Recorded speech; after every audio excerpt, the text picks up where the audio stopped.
It's a cold morning, the gray asphalt glistening from the recent rain.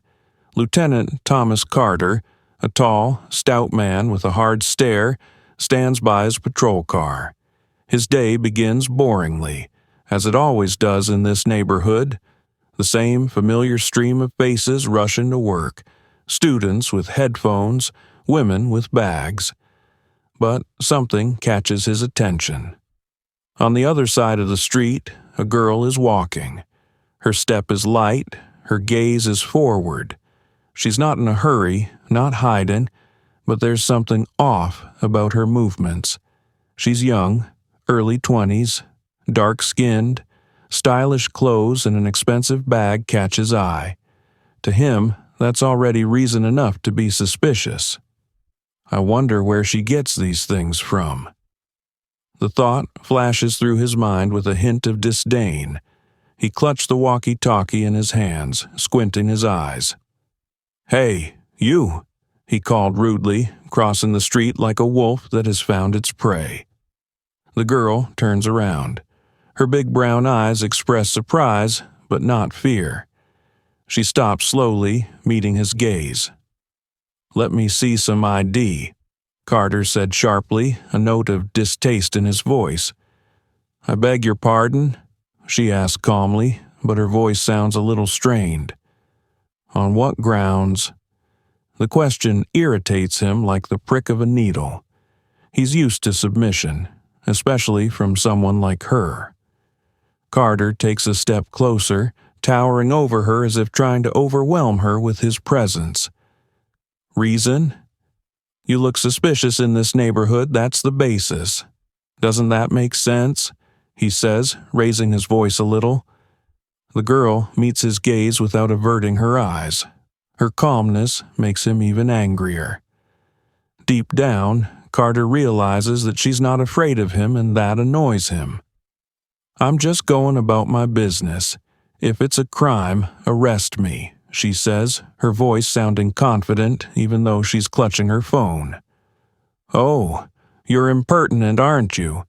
You think you can walk around here like a queen? I said, papers on the table." Carter's voice becomes harsh, almost threatening. He notices her fingers sliding across the screen of the phone and roughly snatches it out of her hands. "What? You think you can record me?" He shows his phone, shaking it in her face. "You don't realize who you're messing with." Passers-by begin to slow their steps, some even stop, watching what is happening. But no one interferes. The girl is silent, her gaze cold and full of contempt. This look makes Carter feel petty, and he becomes inflamed again. "What's your name? Where do you work? Maybe you stole something here, huh?" He continues, but there's a note of uncertainty in his voice, not just anger. The girl answers quietly, almost in a whisper. "You're making a huge mistake." The words sound like a threat hidden behind the calm voice. Carter frowns. His hands clench into fists. "Mistake? I'm the law, girl. You're the one making the mistakes," he threw, feeling the muffled tension building in his chest. But a strange feeling is already beginning to brew inside him. A feeling he refuses to acknowledge yet. Something is wrong.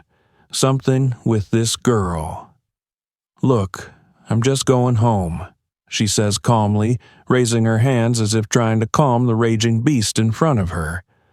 Her voice is firm, but it has a note of restrained anger in it. "Home?"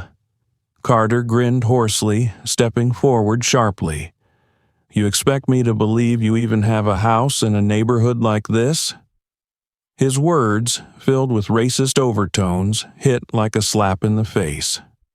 The girl takes a deep breath, trying to hold back her emotions. "You have no reason to detain me," she says, looking straight into the officer's eyes. That look. Carter felt a wave of anger wash over him again. He'd always thought people like her were supposed to be broken by fear, to obey without question. Instead, she looks at him like he's nothing. "Grounds?" he shouts, snatching the bag from her. "Here's the grounds. You're definitely hiding something here." The girl jerks forward, trying to grab the bag, but Carter shoves her roughly backward. She can barely stay on her feet. "What are you doing?" she screams, pain in her voice, but she's still holding on. "Shut up," he barked, opening his bag and shaking its contents out onto the wet sidewalk. Phone, keys, wallet, book all fall to the ground. He looks at it with disappointment, clearly hoping to find something illegal. "What's up? Where's the stolen goods?" Carter said angrily, his voice laced with sarcasm. "You are exceeding your authority." The girl raises her head, her voice louder than before. Carter can't stand it. His hand grabs her wrist, twisting it so that she cries out in pain. "Authorization? I have all the authority here. You think you can dictate to me? You think your voice means something?" he shouts, his voice echoing down the empty street. She tries to break free, but his grip is ironclad. Her gaze slides to the passers-by standing nearby, but no one makes a move to help. "You're hurting me," she says loudly, but her voice trails off. "Pain?" Carter smirks, releasing her hand to push her again. She falls to the ground, her knees hitting the wet sidewalk. "You don't know what pain is yet, girl." Passers-by begin to pull out their phones, filming what is happening, but no one intervenes. The girl rises to her knees, brushing wet strands of hair from her face. "You don't know what you're doing," she says quietly, her voice trembling but with a kind of menacing confidence. Those words hit him like a sharp blade again. "Shut up." Carter grabs her by the collar of her jacket, lifting her to her feet. "You're worthless. No one can protect you. You're nothing." These words sound especially loud in the silence of the street. His face is twisted with anger, but behind it is fear. Fear that he's lost control, that she's not like the others. The girl is silent, her gaze cold and fixed. She stands in front of him as if she does not feel the humiliation he is trying to impose on her. And that's when Carter hears the sound of a car. A black SUV stops at the edge of the sidewalk. The door opens and someone steps out. Carter turns to look at the new arrival, and for the first time in ages, his face pales. "What the—" he starts to say, but he doesn't have time to finish. The girl only smiles slightly, her lips whispering barely audible, "You've made your last mistake." Let's pause for a moment. Write in the comments where you're hearing our stories from and whether you've ever experienced this kind of injustice in your life. We care to know your thoughts and stories. Don't forget to subscribe so you don't miss the sequel and other exciting stories. And now we continue. The slight murmur of footsteps and conversation fades as the attention of passers-by turns to the conflict unfolding in the center of the sidewalk. People slow down. Some furtively glance around. Others try to walk faster, as if they were unaffected. The crowd begins to gather, but no one dares to approach. Carter, like a predator, feels the power this silent environment gives him. He continues to press the girl, his voice harsh and commanding. "You think someone's going to stand up for you? Look around you," he says with a sneer, nodding at the motionless people. "Nobody cares. You're as empty to them as you are to me." The girl doesn't answer, but her eyes run over the faces of passers-by, looking for a little compassion. A middle-aged woman averts her gaze. A man in an expensive coat takes out his cell phone, but clearly only to take pictures. The young couple whisper, but their footsteps get farther away. Carter laughs a short, hoarse laugh. "See? No one's even going to try to help you, because no one wants to mess with people like you. You're just a troublemaker." He deliberately raises his voice to make his words sound as loud as possible. Some of the crowd gasps, but that's all they dare to do. "You need to know your place, girl. I'm the law here, and you're just—" He faltered, but his gaze said more than words. The girl, despite her visible pain and humiliation, raises her head. Her voice is louder than before. These people don't keep quiet because they don't care. They're afraid of people like you, afraid of your power, your hatred. But that doesn't make you strong. It makes you a coward. Her words sound like a gunshot. A few people in the crowd look at each other, but still stay where they are. The man with the phone continues to take pictures, but he doesn't take a step forward. Carter freezes for a moment, but then, sensing that his power might be shaken, takes another step toward the girl. His hand grips her shoulder again and he pushes her back roughly. "Shut up," he growled. "You have no right to talk to me like that." The crowd reacts with a faint murmur, but no one intervenes. Some faces are contorted with fear, others with indifference. Carter sees this and regains his confidence. "You see? These people are on your side. They're ready to take a picture of you on their cell phone and move on. You think your words mean anything? You think any of them will open their mouths for you?" The girl remains silent, her gaze remaining cold and hard. "That's it. No one," he repeats, squeezing her wrist so tightly that she can barely hold back a scream. An elderly couple walks by, the woman whispering quietly to her companion, and they quickly turn away. Another woman with a child stops for a moment, but seeing Carter's gaze, she grabs her son's hand and hurries away. "That's what real strength means," Carter continued, lifting the girl by the arm. "You're alone, and no one is going to change anything." He casts a glance at the man with the phone. "And you," Carter growled, "you better put that away. Or do I need to talk to you too?" The man quickly puts the phone down, tossing it into his coat pocket, and disappears into the crowd. The girl closes her eyes for a moment, her lips whispering something Carter can't hear. Her gaze remains fixed on him, and even now he can't tell if it's more fear or defiance.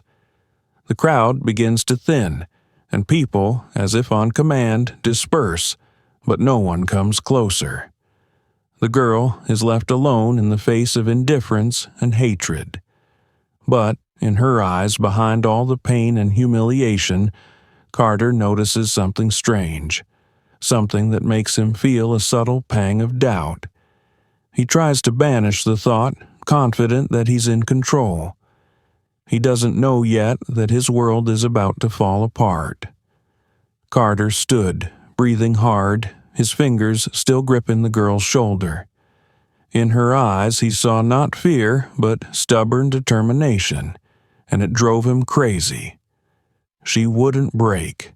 He, wielding a power he thought absolute, couldn't make her afraid. It fueled his rage. "I'm trying to be gentle with you, but you don't seem to get it." He gritted his teeth. His hand clenched even tighter, as if of its own accord, leaving marks on her skin. The girl tried to break free, but Carter pushed her with such force that she fell to her knees. Her palms met the cold, wet asphalt, and dirt clung to her skin. "Crawl on your knees," he said, stepping closer. "That's all you're good for." Those words, filled with contempt and hatred, cut through the air like a knife. The girl slowly raised her head, her eyes meeting his gaze again. "Do you think you're strong?" Her voice was quiet but confident. "But your strength is only your weakness." Carter felt the anger flare up in his chest again, hot and uncontrollable. He grabbed her by the collar and yanked her hard, lifting her to her feet. "You dare to tell me how to live my life? You think you can tell me I'm weak?" he shouted, His face twisted with anger. He slapped her face with the palm of his hand. The sound resounded loudly, causing the few remaining bystanders to gasp. The girl staggered, but didn't fall. She ran her hand over her face, her lip beginning to bleed. "You're out of line," she said, barely audible. Her voice was calm, but there was some menace in it. Those words infuriated Carter even more. "A frame? There are no frames for people like you." His voice sounded like a growl. He hit her again, this time with a fist to the stomach. The girl bent in half, her breathing hitched, but she didn't fall.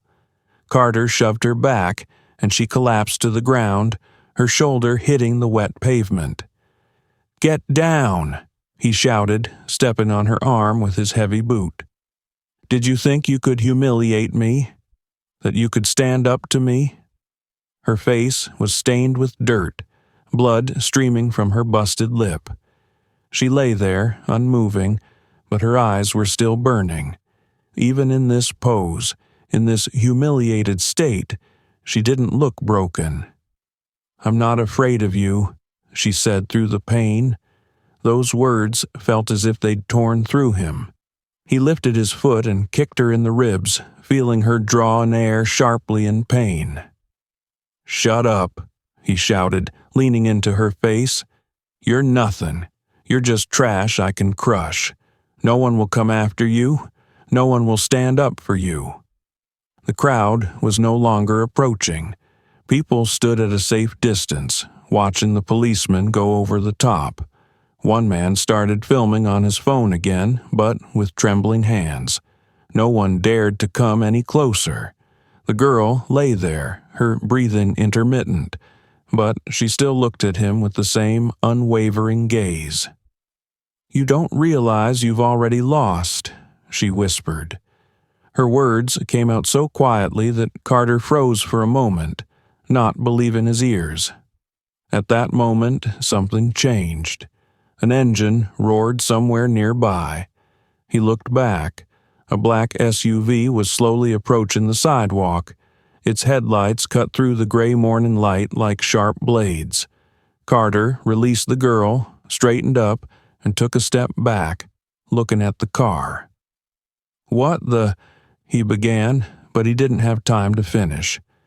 The car door opened, and 3 men stepped out.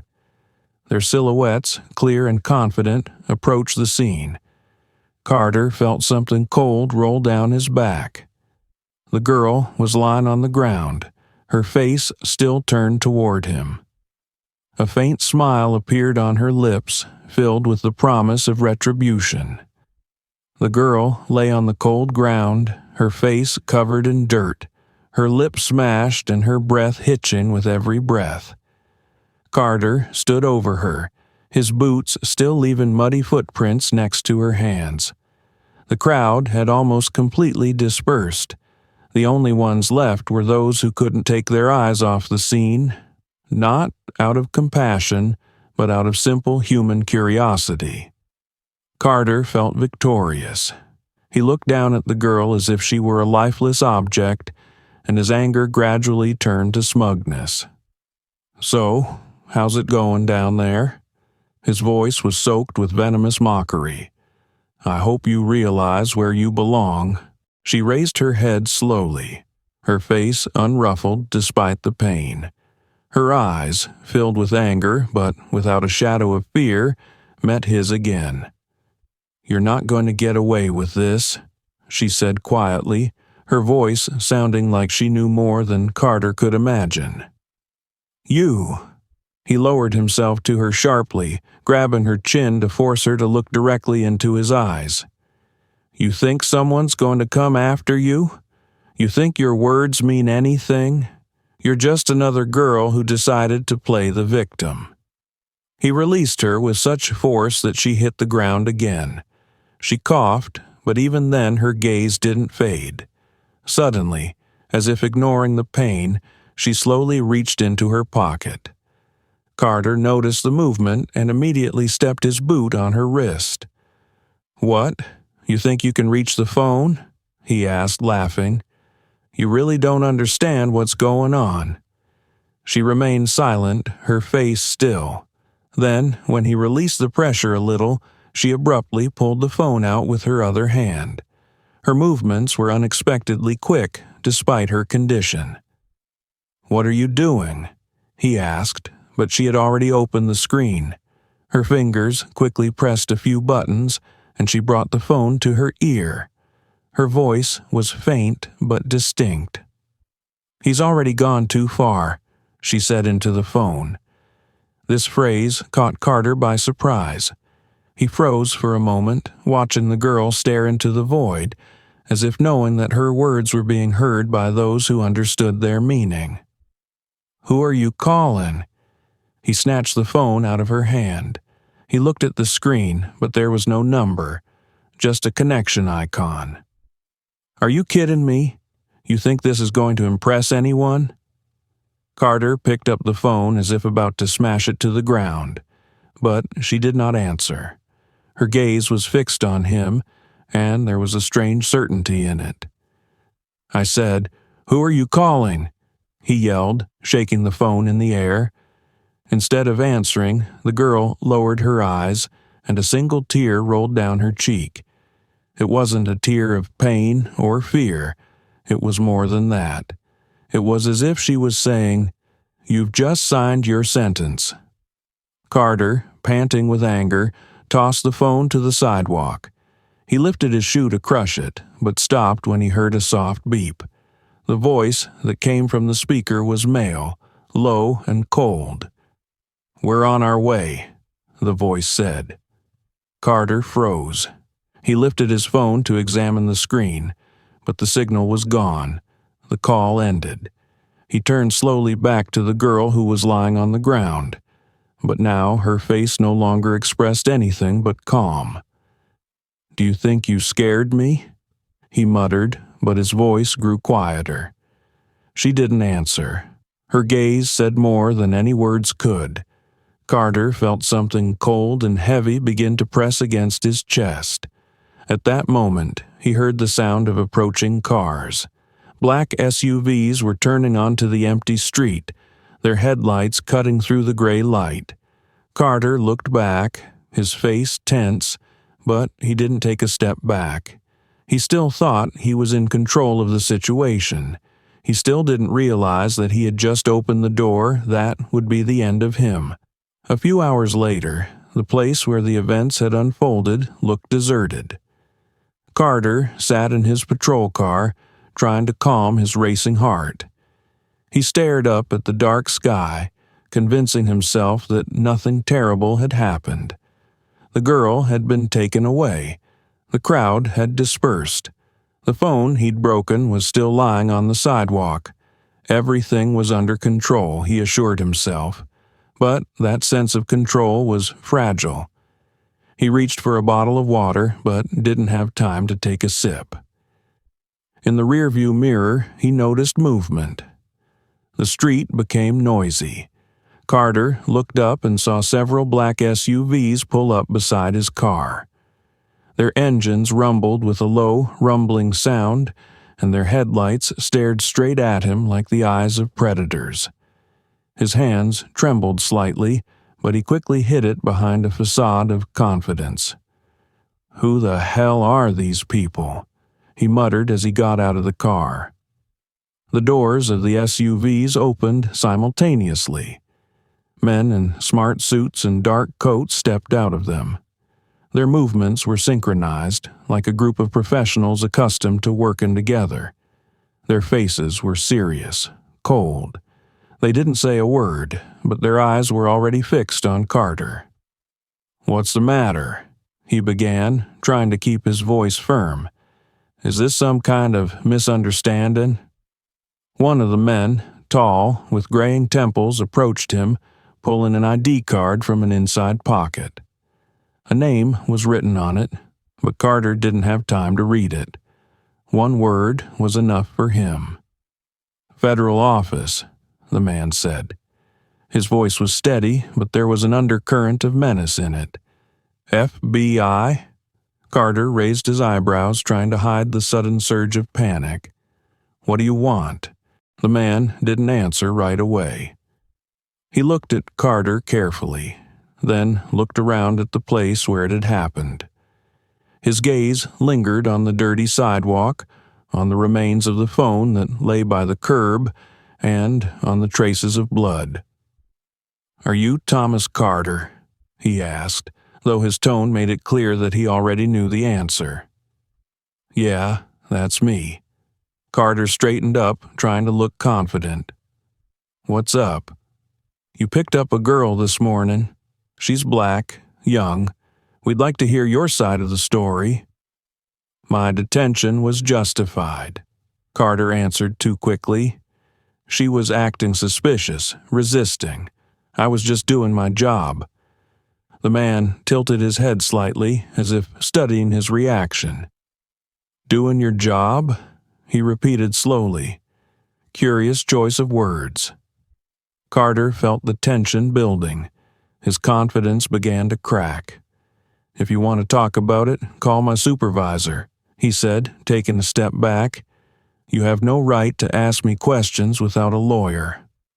His words hung in the air, but the men didn't move. Another of the group pulled out a clipboard and turned on a video. Carter didn't realize what it was at first, but after a second, his face turned pale. It was him on the screen. The video clearly shows him yelling at the girl, pushing her to the ground, hitting her. You can hear his insults. Every phrase is soaked in racism. The video was taken by someone in the crowd. "It's a lie," he shouted, taking another step back. "Who filmed this? It's a montage." "It's true, Carter," the man with the graying temples said calmly. "And that's just the beginning." At that moment, a woman in a business suit got out of the second SUV. Her face was familiar. Carter recognized her from the news. It was the girl's mother. Her eyes burned with icy fire, and her every step radiated confidence. "Thomas Carter," she said, stopping a few feet away from him. "You have no idea what you've done." "I was just doing my job," he repeated, but his voice shook. "Doing your job?" she questioned bitterly. "You humiliated, beat, and insulted my daughter, and you think there will be no repercussions?" Carter felt his world begin to crumble. He didn't know what to say, didn't know how to justify himself. "You have no right to accuse me," he shouted, but his voice was no longer so confident. "I have every right," the woman replied coldly. "You didn't just break the law. You've crossed a line from which you can never come back." The men surrounded Carter, and he realized that he no longer had a way out. All his words, all his confidence were nothing in the face of a truth he couldn't stop, and that was only the first step toward its destruction. Let's pause again for a moment. Write in the comments where you're hearing our stories from and whether you've ever experienced this kind of injustice or seen something similar. We care to know what you think. Subscribe so you don't miss the sequel and other exciting stories. And now we continue. Carter stood, surrounded by figures in strict suits, and for the first time in a long time he felt the ground beneath his feet begin to slip away. His confidence, fueled by power and years of impunity, was cracking at the seams. Every glance from these men was hard, penetrating, as if they could see right through him. But worst of all was the gaze of the woman who had just called herself the mother of that very girl. Her cold fury made even his heart skip a beat. "Do you know who she is?" the woman said quietly but firmly, looking straight into Carter's eyes. "Who is she?" he replied, trying to maintain a semblance of control. "Just another one of those people who thinks she can disobey." Her gaze grew even harder, and Carter realized that this wasn't just a mistake. It was suicide. "She's Layla Brooks," the woman said, stepping forward. Her voice was cold, but it had the power to break down walls. Marcus Brooks's granddaughter. Carter froze. The name made his heart clench, as if the weight of the past had fallen upon him. Marcus Brooks was a legend, a man feared, respected, and hated by those who knew his history. He was a leader of the civil rights movement, a fighter against racism and corruption, a man who defied authority in the toughest of times. Marcus Brooks, the woman continued, looking intently at Carter. A man who broke dozens of people like you. A man who dedicated his life to fighting people who thought they were superior. Carter tried to pretend he wasn't impressed. "It doesn't change anything," he said, but his voice sounded weak. "No one is above the law."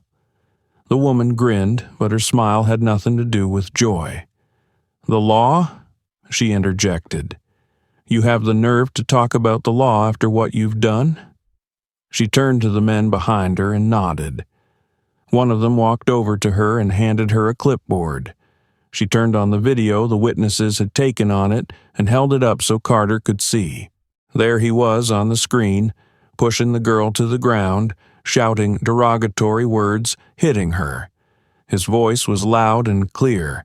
Every insulting epithet, every derisive remark, every movement, everything was recorded. "Do you think that's the only proof?" she asked, looking at him again. "We have witnesses, we have security footage, and most importantly, we have the truth." Carter tried to object. That doesn't prove anything. It's taken out of context." But the woman didn't let him finish. "Context?" Her voice got louder.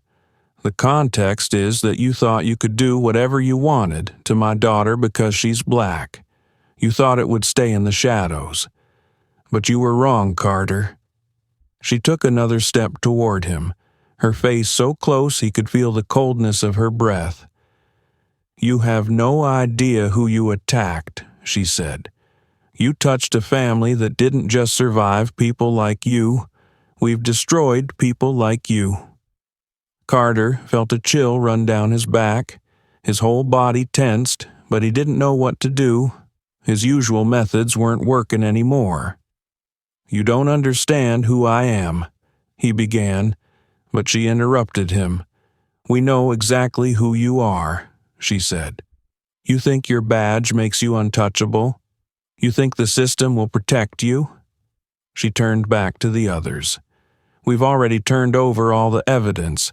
The DA's office is aware of it. So is the media. Carter isn't just an attack. It's an example of everything we've fought to destroy." He tried to take a step back, but was stopped by the two men behind him. "It's illegal," he shouted, his voice trembling. "You have no right." "The law will find you, Carter," the woman said, turning to him again. "You thought no one would find out. But now the whole country will see who you really are." She stopped, looking at him with cold hatred. "You didn't just attack an innocent man. You challenged an entire family, and we will respond." Carter felt his heart clench. He was no longer that confident officer. Now he was a man surrounded by enemies who knew his every weakness. He realized that this was just the beginning. Carter sat in his modest apartment, staring at the television screen. His face, once reflecting confidence and indifference to consequences, was now pale, tired, and showing signs of insomnia. On the screen was an evening talk show devoted to his case.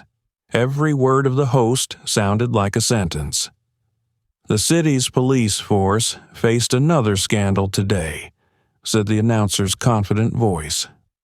Thomas Carter, an officer known for his toughness, found himself at the center of a scandal after assaulting a young black girl. A video was shown on the screen that went viral.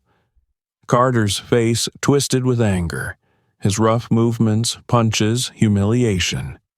The anchor continued. Carter was not just involved in a solitary incident. Other allegations related to his service surfaced during the investigation. Carter turned off the TV, but the hum of voices still remained in his head. This was just the beginning. The next day, he woke up to the sound of the doorbell ringing. When he opened it, he was confronted by a group of journalists, their cameras already pointed at him. Minus Mr. Carter, how would you comment on the allegations of systematic brutality? Is it true that you have received complaints of racist remarks? What do you have to say to the affected family? Carter slammed the door shut, but their screams could still be heard outside for a long time. It was clear to him that hiding was no longer an option. Over the next few days, the situation only got worse. Social media exploded. Hashtags with his name filled all platforms. People posted comments demanding justice. Millions of signatures were collected under the hashtag #Justice for Layla. A video of him beating a girl garnered millions of views. The media went on a real manhunt. Every channel covered his past. Journalists were digging into every detail. They found his old complaints, statements from people who had been hurt by his actions. One story after another surfaced. Men beaten for no reason, women he humiliated in front of their children, young people arrested on false charges. One interview in particular has gotten a lot of attention. He always thought he was above the law, one of his former colleagues said on live TV.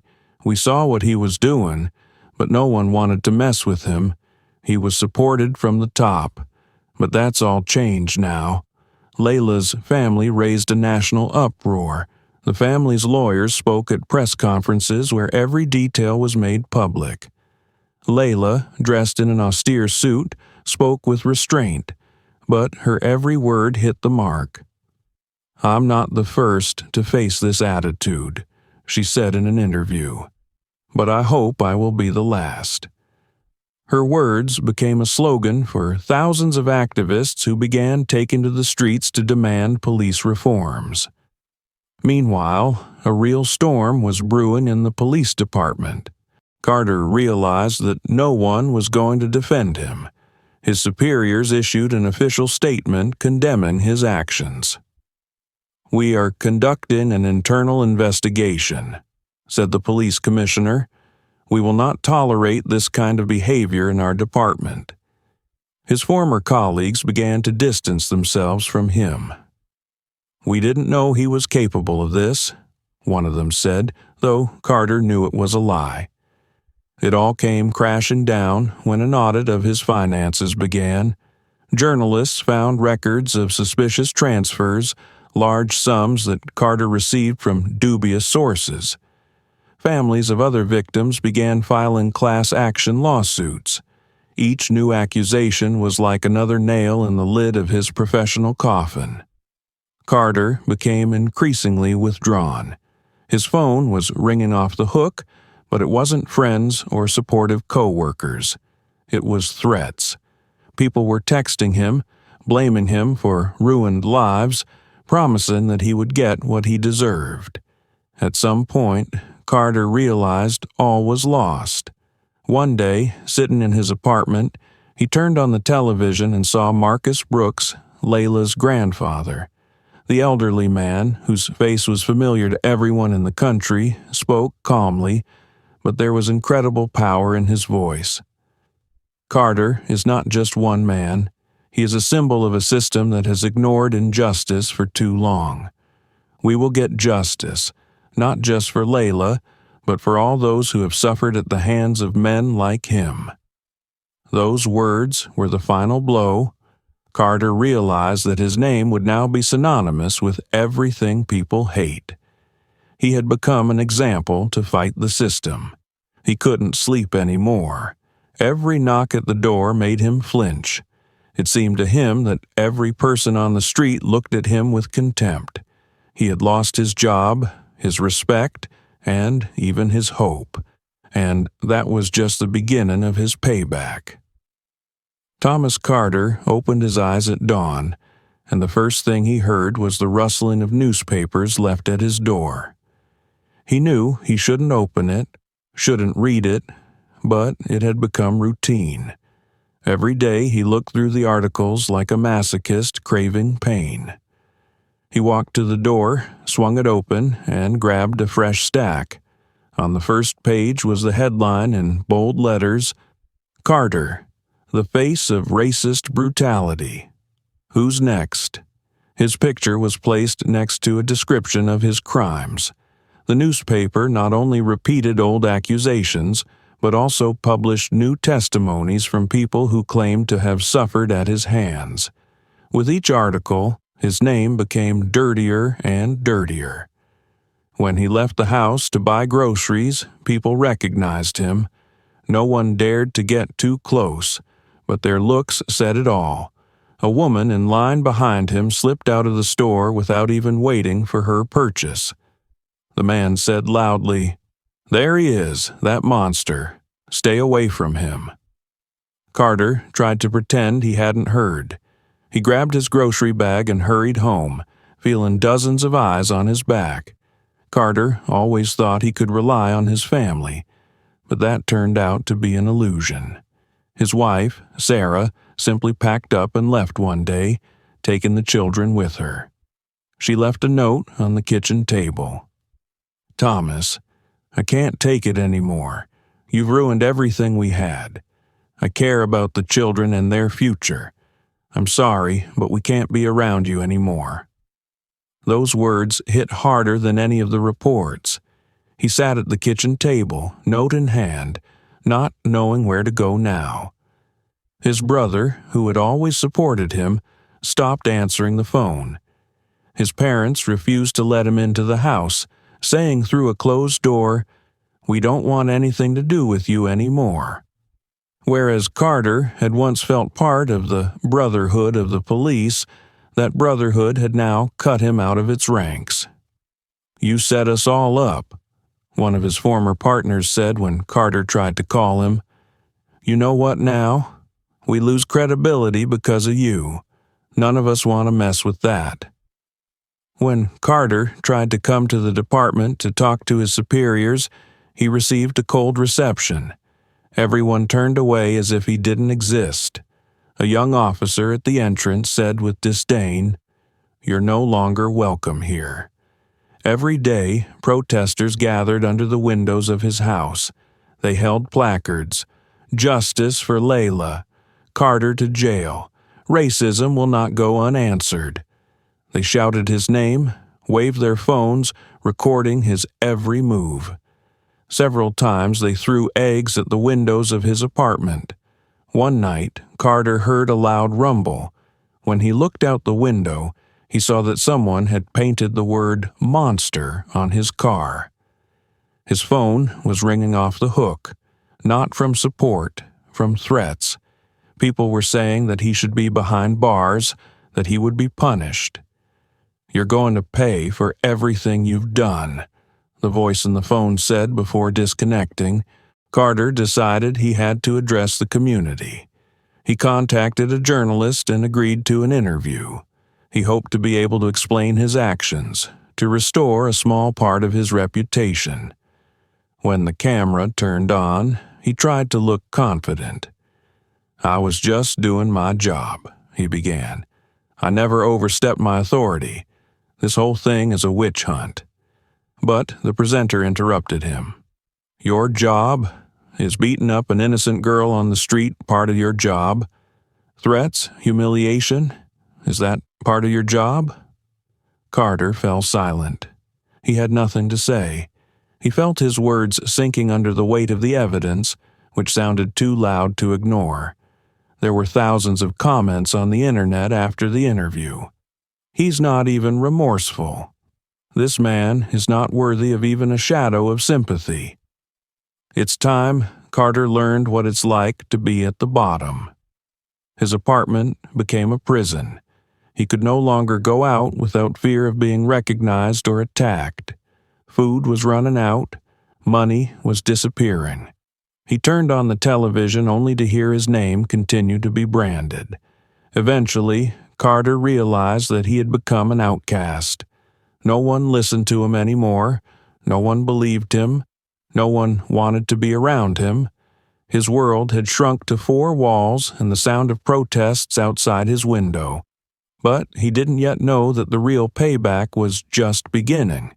Thomas Carter sat in his apartment, which now looked more like an abandoned shelter than a home.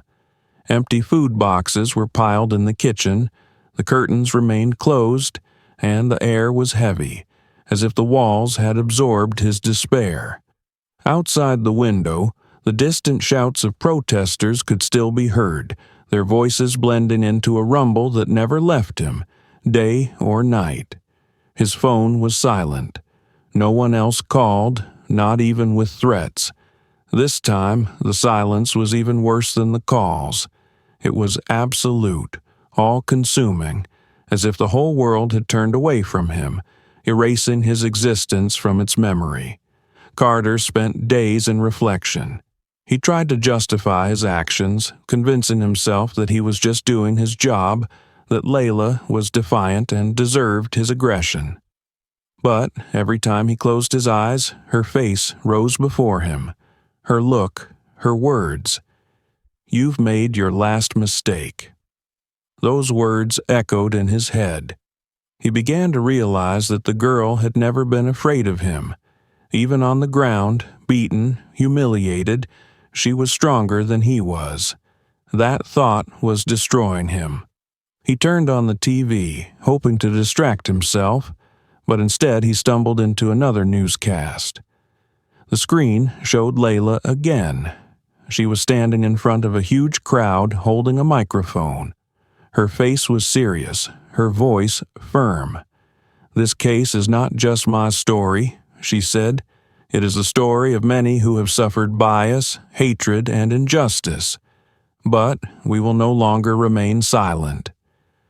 Carter stared at the screen, feeling something heavy settle in his chest. She was confident, strong. She had the support of her family, thousands of people. It wasn't supposed to end this way, he thought, feeling for the first time the real gravity of his actions. The trials began a few months later. Carter was charged with abuse of authority, assault, and violation of civil rights. His lawyer was weak and disinterested, as if he knew in advance that this case was doomed.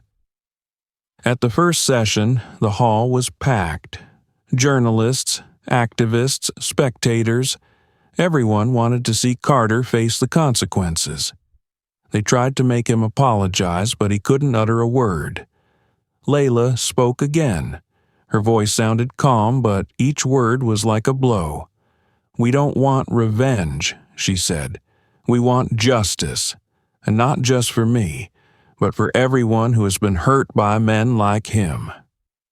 Carter could feel the crowd watching him, their gazes burning through him. His face had become a symbol of hatred, and there was nothing he could do about it. When the trial was over, Carter received his punishment. He was stripped of his rank, had to pay a hefty fine, and was sentenced to community service. But the real payback awaited him outside of court. His house was on the list of addresses that protesters visited regularly. The signs, "racist" and "monster," covered his walls. People shouted his name, made threats, but never went inside. Sarah, his ex-wife, filed for divorce, taking the children. They moved to another city, and Carter never heard from them again. Carter followed the news, and with each release he saw Layla and her family turn his downfall into the beginning of something bigger. They launched a campaign against police brutality. Protests, legislative initiatives, media coverage, it all snowballed. Marcus Brooks, her grandfather, was back on the front lines, gathering new generations of activists around him. "Carter is just a symptom," he said at an event, "but we will fight the root of the problem." Their successes were undeniable. Several states passed new laws aimed at police reform. The department where Carter served underwent a total audit. Dozens of officers were fired. Carter became a ghost in his own world. No one wanted to hear his story. No one accepted his apologies. He was left alone, with the weight of his mistakes, with a loneliness that was becoming unbearable. One evening, he sat down at his desk and turned on his laptop. He decided to write a letter, not to Layla, not to her family, but to himself. I thought I had everything under control. That power was a right that could not be challenged. But now I realized that my power was an illusion, and my cruelty destroyed not only the lives of others, but my own as well.